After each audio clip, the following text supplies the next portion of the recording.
তখন আমি ছিলাম না, ভবনগুলোতে ছিলাম। আমি এসছি, এসে দেখে আমার মার সঙ্গে ঝামেলা করছে। আমার মাও একাই ছিল, আমাকে ধরে আলিয়েছেন মারে। আমরা ওর কাছ থেকে কোনো রকম ছুটিয়ে ছাটিয়ে পালিয়ে যায়, আমার মার মাথা ফাটিয়ে দিয়েছিল।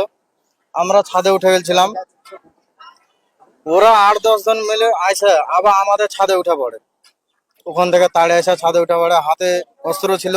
ছাদের উপর থেকে আক্রমণ করছিল। ছাদের উপর থেকে আক্রমণ করেছে। আমরা নিচে নেমে যাই। তারপরে পুলিশ কমপ্লেন করি, পুলিশ আসে, ঝামেলা মিটে গেল। তারপরে কেউ জানে না যে এত বড় কাজ ওরা করবে। পরের দিন আমার বাবা ভবনগোলা থানাতেই ছিল বা ব্যাংকে গেছিল। পুলিশ সাক্ষী আছে যে আমার বাবা থানা হনে বেরিয়ে এসছে। আমার বাবা আসার পথে ওদের বাড়ির সামনে আমার বাবাকে মাইরে 8-10 জন মিলে মেরে এত মার মেরেছে যে আপনার ধরালেন যে মরার মতন অবস্থা। টোটালে জ্ঞান ছিল না, অজ্ঞান অবস্থায়। অজ্ঞান অবস্থায় ছিল। হাতে অস্ত্র ছিল, আপনার লাঠি ছিল, পিটিয়া পেটিয়া মেরেছে, কোনো জায়গায় বাদ রাখেনি। আপনার আবার রোডের উপরে ধরে মাথা চুল ধরে ঠুকেছে। 1 নম্বর ছিল আলী হোসেন, নূর হাসান, সাদ্দাম, ইলাম, জুরমুত, উম্মুর, মুরসালিম, ভাদু, রবি, কামাল, এরা সবাই ছিল। কি চাইছো? বাবা ছিল, আমার বাবা মারা গেছে, আমার 10-12 বছরকার ছেলে রেখে গেছে আমার বাবা ভাই। ভাই। আমি চাই যে ওদের উপযুক্ত আজীবন জানে শাস্তি হয়, কি নাম উপযুক্ত শাস্তি চাই আমি, ওদের যেন বাড়ির মুখ না দেখতে পাই। কি নাম তোমার? আমার নাম আলমগীর করিম। বার ছিল অবিবেক, আর মেরেছে আলী হোসেন, তারপরে নূর হোসেন, তারপরে মেরেছে এলাম শেখ, তারপরে সাদ্দাম, তারপরে ভাদু। কারণটা কি ছিল?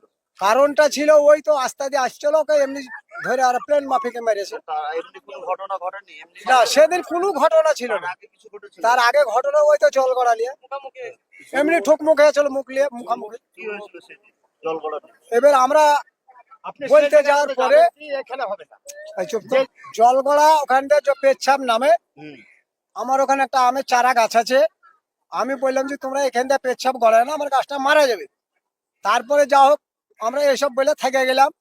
থেকে যাওয়ার পরে অন্য এক বাড়ির সঙ্গে ওরা বিবাদ করে। বিবাদের মুহূর্তে আমরা ছিলাম না। আমার সে জাহাঙ্গীর ভাইয়ের স্ত্রী ও গরুকে চারা দিতে যায়। চারা দিতে যায় ওখানে দাঁড়িয়েছিল। এবার দাঁড়ার পরে এবার আলী হোসেনের মা কাজলা বিবি ও কিন্তু বলছে যে ওদের সাথে ঝামেলা করছিস কেন, এখানে যাদের জমি আছে তারাও আমাদের উপরে কমপ্লেন করছে। এবার ওর বড় ছেলে আলী হোসেন তখন বাইরে বলছে একটা মুখ খারাপ করে যে ও শালিকেও ধর।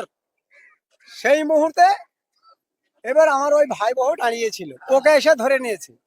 ওকে যখন ধরে লাই তখন আমার ওই বড় ছেলে ভাতিজা ও বাজার থেকে বাইকে বাড়ি এসেছিল।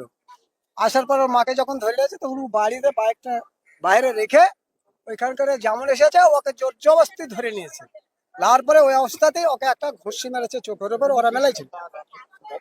তারপরে ওকে যখন ঘুষি মারে দেখলে যে আমাকেও মারছে আবার আমার মাকেও মারছে, সে মুহূর্তে ও যা হোক যে কোনো ভাবে ও ছুটে যায়, ছুটে যায় যা হোক ওরা পালিয়ে আসলো।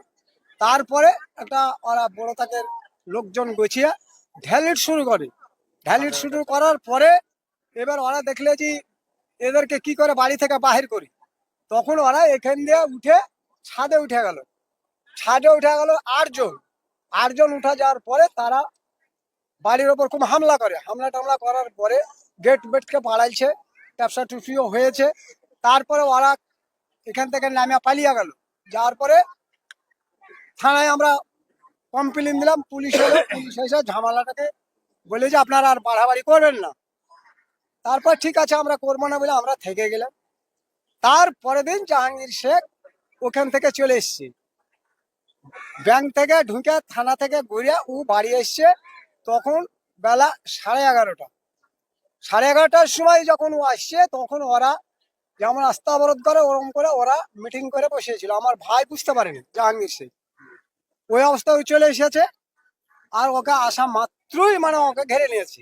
তারপরেও ওপরে প্রচন্ড ভাবে মারধর হয়েছে।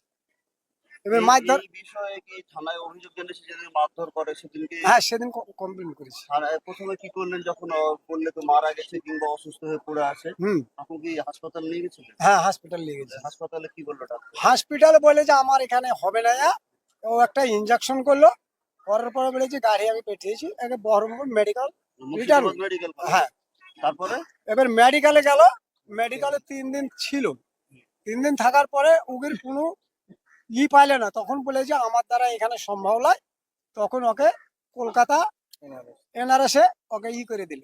ওখানে চিকিৎসারত অবস্থায় মৃত্যু হয়েছে। হ্যাঁ, চিকিৎসা অবস্থায় মৃত্যু হয়েছে। কি নাম আপনার? আমার নাম আলিম শেখ। যে মারা গেছে উনি কি হয়?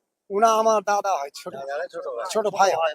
হ্যাঁ, যে আমার ওটা ছোট দাদা, আমার ছোট দাদাকে সবাই চিনে যে ছেলেটা কেমন, তো সেই ছেলেকে ধরেছি অমন করে মারিয়াছে, আর অস্ত্রকে সুদ্ধা ফাটিয়া ফুটিয়াও দিয়েছে। তো তাহলে এরই আমরা বিচার চাই, ফাঁসি চাই, নাহি ন্যায্য বিচার চাই, এটাই আমরা চাই। তার নাবালক ছেলে এই দেখেন চুপাইতে পারছি না, ছোট বাচ্চা ছেলে, তার দানে আমরা ন্যায্য বিচার চাই, আর না তো ফাঁসি চাই। কি নাম আপনার?